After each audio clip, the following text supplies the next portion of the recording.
मैं रेवरेंड अशोक मिश्रा बहुत खुश हूँ कि आज मैं आपके सामने में रेवरेंड सैमुअल मरंडी का परिचय करने जा रहा हूँ, जो परमेश्वर के वचन से महान आदेश पर हमसे बातें करेंगे, परमेश्वर के वचन को बांटेंगे।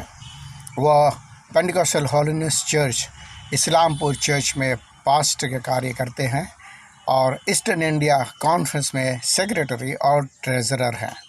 बहुत ही डायनेमिक प्रीचर हैं। अपने पिता स्वर्गीय रुएल मरंडी के स्थान को वो आज भर रहे हैं और परमेश्वर रेवरेंड सैमुअल मरंडी को बहुत आयत के साथ इस्तेमाल कर रहे हैं अपने कॉन्फ्रेंस को बढ़ाने के लिए, सही अगुवाई देने के लिए। जिस प्रकार से हमारा भूतपूर्व सुपरिटेंडेंट स्वर्गीय रेवरेंड विक्टर जॉन ने अपनी सेवा काल में बहुत आयत के साथ पीएच करके कलीसिया को बढ़ाने में कार्य किया। आईपीएससी नॉर्थ इंडिया बहुत बढ़ती चली गई और वो पूरा जीवन को न्यौछावर कर दिए सेवा में। आज उनके पुत्र रेवरेंड माइकल जॉन, जो हमारे सुपरिटेंडेंट है और पूरे सोसाइटी के अध्यक्ष हैं, आज बहुत ही सुंदर ढंग से परमेश्वर का कार्य को कर रहे हैं और सारे पादरी गणों को उत्साहित कर रहे हैं, आम लोगों को उत्साहित कर रहे हैं कि कैसे हम परमेश्वर के राज का वृद्धि करें, आईपीएससी को कैसे हम और बढ़ा सकें। परमेश्वर रेवरेंड सैमुअल मरंडी को बहुत आयत की आशीष दे और इस्तेमाल करें। आइए हम लोग परमेश्वर के वचन को सुनते हुए आशीष को प्राप्त करें। धन्यवाद।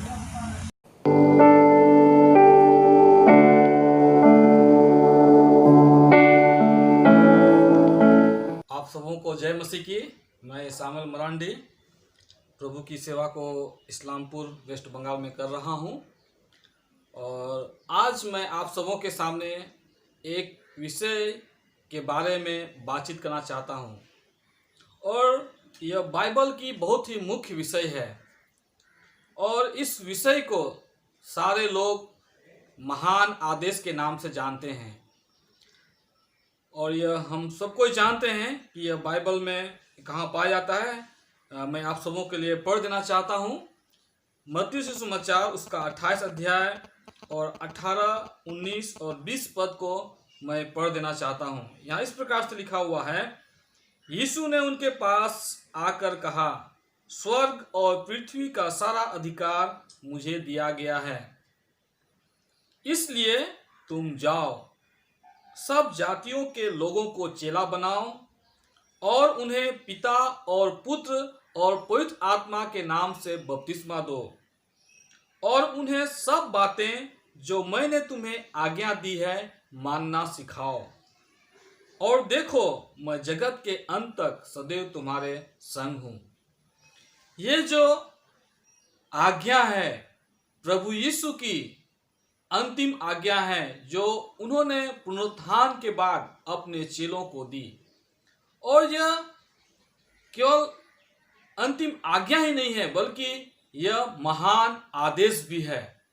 हम लोग जानते हैं कि बाइबल में जो है सबसे बड़ी आज्ञा, यदि पूछा जाता है कि कौन सी आज्ञा सबसे बड़ी आज्ञा है या मुख्य आज्ञा है, तो हम लोग बोलते हैं कि प्रभु यीशु मसीह ने कहा, तुम अपने सारे मन, सारे तन और धन से परमेश्वर से प्रेम करो और अपने पड़ोसी से अपने समान प्रेम रखो। यह है मुख्य आज्ञा। लेकिन यह जो है यह एक महान आदेश है, यह डायरेक्ट कमांड है और इसको पूरा करने के लिए हम सबों को प्रयास करना है।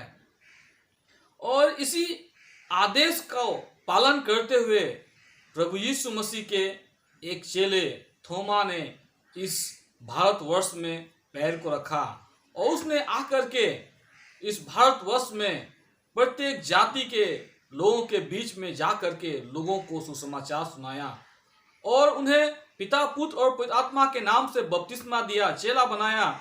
और उसी का परिणाम है कि आज हमारे भारतवर्ष में इतने सारे प्रभु यीशु मसीह के चेले हैं।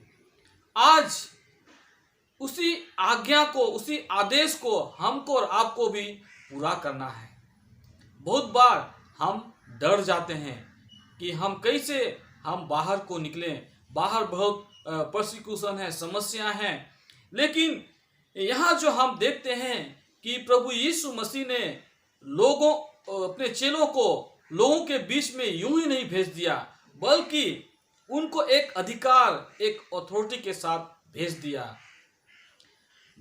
अंग्रेजी वर्षन में ये जो महान आदेश है इसको ग्रेट कमीशन के नाम से जाना जाता है। और कमीशन का जो मीनिंग होता है उसका अर्थ है कि किसी कार्य के लिए उस व्यक्ति को असाइन किया गया विथ उनको एक अथॉरिटी के साथ, अधिकार के साथ। ठीक वैसे ही हमको और आपको भी इस महान आदेश की पूर्ति के लिए हमें विशेष अधिकार के साथ भेजा गया है। पवित्र आत्मा का सामर्थ प्रभु यीशु मसीह ने हमको और आपको दिया है, और इसीलिए हमको डरने और घबराने की आवश्यकता नहीं है, क्योंकि प्रभु यीशु मसीह ने शैतान के हरेक कामों को उस कलवरी क्रूस पर कुचल डाला है। मैं इसको समझाने के लिए उदाहरण में आप लोगों को सामने रखना चाहता हूं। और किसी परिवार में दो लड़के थे, दो भाई थे, एक बड़ा था एक छोटा था। एक बार जब वे दोनों फील्ड में खेलने गए हुए थे तो क्या हुआ, कहीं से एक सांप निकल करके आया। तो जो बड़ा लड़का था उसने उस सांप को डंडा से मारा और उसका सर को पूरी से कुचल दिया कि वो सांप मर जाए। और छोटा बच्चा जो उसका छोटा भाई था वो भी डंडा लेकर के वो भी सांप के ऊपर बरसाने लगा। और जब सांप मर गया तो जब वे दोनों भाई वापस आ रहे थे तो छोटा भाई जो है उस सांप को पकड़े हुए था। और जब रास्ते में लोगों ने पूछा, अरे इस सांप को तुमने मारा? तो लगा कि हाँ मैंने मारा, बहुत खुशी के साथ उसने कहा। तो बड़ा लड़का ने कहा, अरे वो कहाँ मार पाता, मैंने उसको मारा है।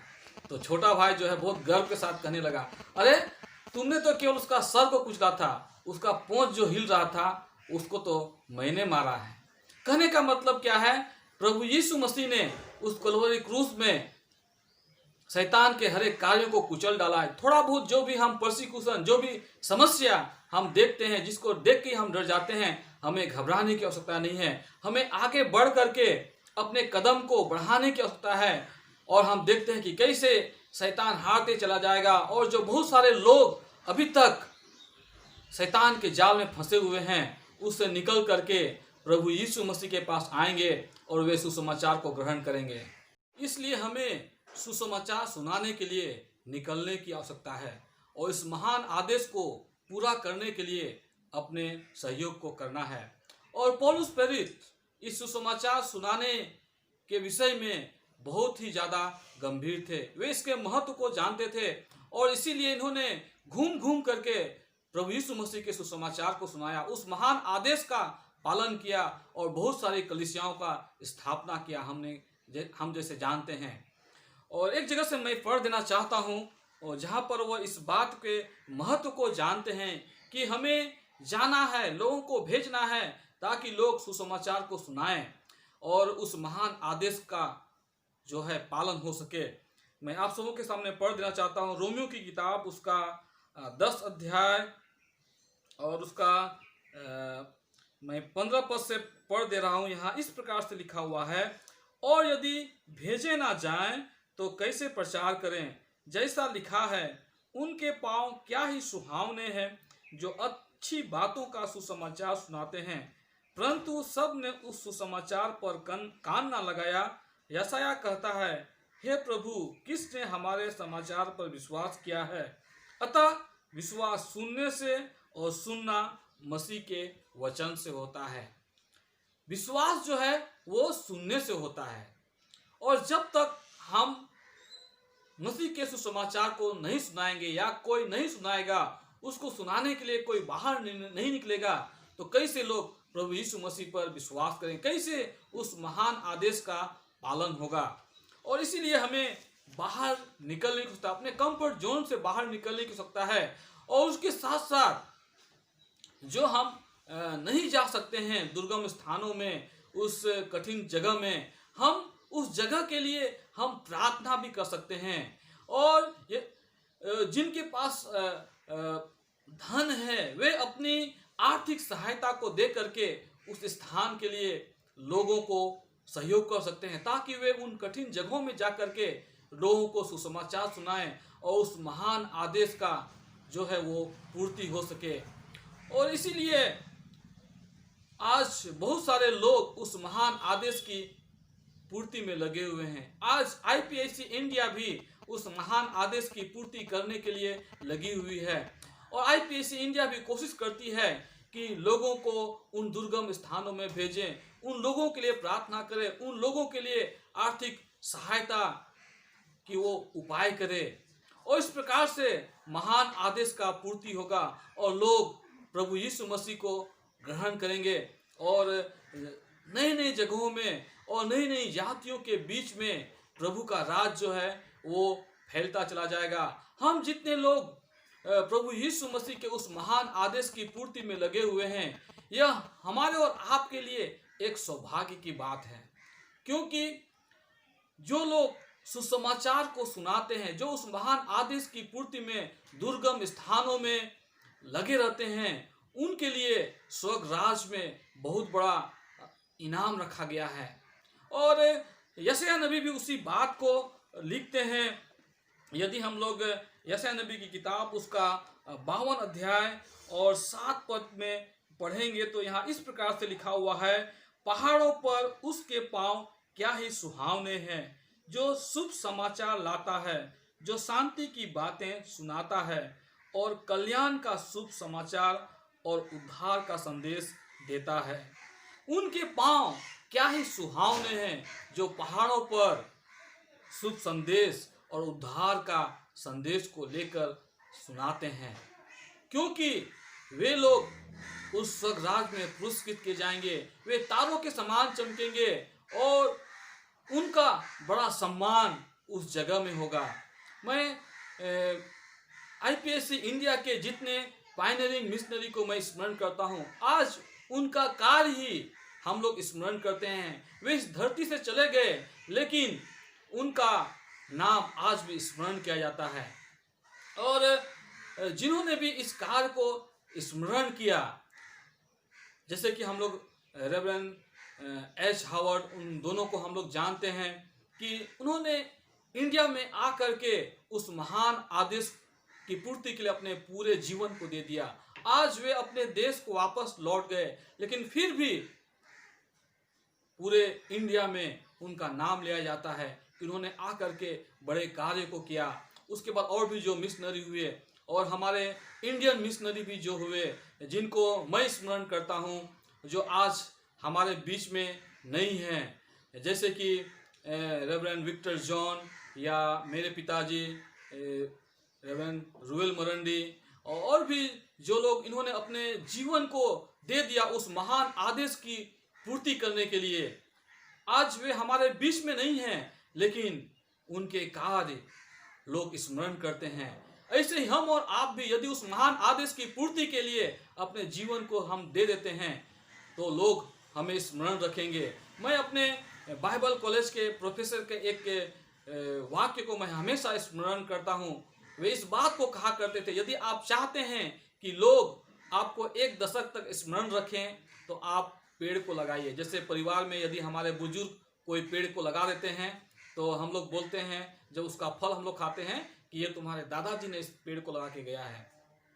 तो यदि आप चाहते हैं कि 1 दशक तक लोग आपको स्मरण रखें, आप पेड़ लगाइए। लेकिन यदि आप चाहते हैं कि लोग आपको हमेशा स्मरण रखें तो आप उस महान आदेश की पूर्ति में लग जाइए और जगह जगह कलीसियाओं का स्थापना करते जाइए और आप हमेशा इस संसार में अमर हो जाएंगे। आज जितने लोग मुझको सुन रहे हैं, मैं आज आप सबों को उत्साहित करना चाहता हूं कि हम एक साधारण से कार्य में नहीं लगे हुए हैं और इसीलिए हमें उत्साहित होने की आवश्यकता है। हमें डरने और घबराने की आवश्यकता नहीं है, क्योंकि प्रभु यीशु मसीह ने जो प्रतिज्ञा किया है कि देखो मैं जगत के अंत तक सदैव तुम्हारे संग हूं, वो हमारे संग हैं। पवित्र आत्मा हमारी सहायता करते हैं कि हम कठिन से कठिन जगह में भी, दुर्गम स्थानों में भी, प्रत्येक परिस्थिति में भी हम जो हैं उस महान आदेश को हम लोग पूरा करते जाएं और हमारे लिए स्वर्ग में एक बड़ा प्रतिफल रखा हुआ है। इससे पहले कि मैं आज के इस मैसेज को मैं समाप्त करूं, मैं एक संथाली के गीत को मैं स्मरण करता हूं और मैं उसे आपके सामने गाना चाहता हूं।